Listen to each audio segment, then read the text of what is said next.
what's the difference between dynamic and condenser microphones? Let me tell you.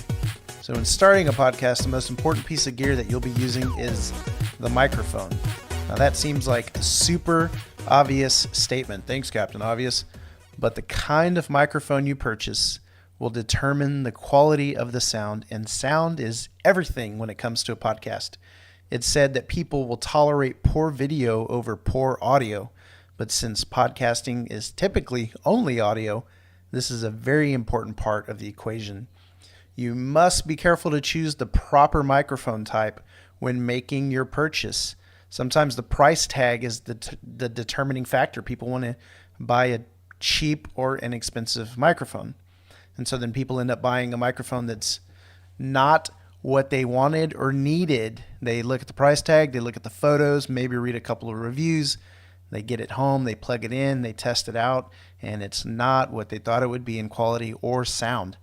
The majority of podcasts are recorded using a dynamic microphone as opposed to a condenser microphone.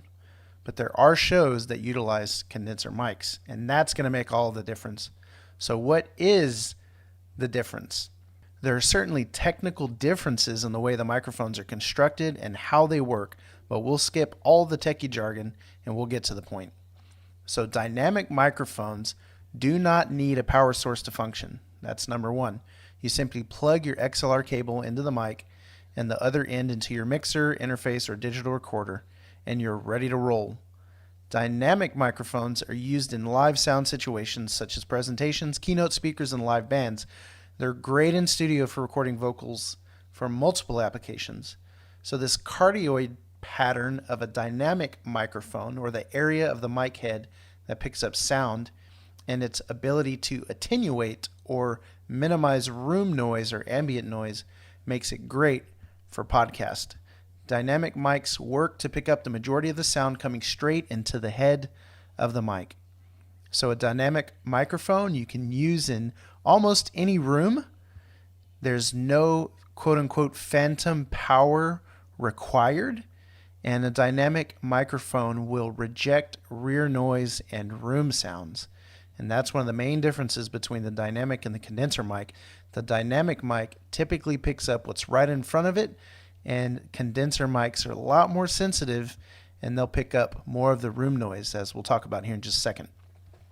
So with a condenser microphone, in order to turn on, it needs external power sources such as batteries or phantom power. Phantom power is the built-in plus 48 volt power on some mixers, interfaces, and digital recorders. So where a dynamic microphone will turn on simply by plugging in the cable into the mic and into the mixer, digital recorder, or audio interface, a condenser microphone needs to be plugged in, but it must have a power source available either on the mixer, the digital recorder, or by using or putting batteries inside of the microphone. Most podcast microphones aren't going to have a place for batteries. That typically happens when you're using shotgun microphones for DSLR cameras and video recording. So if you plug in a condenser mic and it's not working, it's highly likely that it's because it lacks the phantom power to turn it on. Since condenser mics are powered, they're highly sensitive to sound coming into the front of the mic and also any other sounds happening in the room.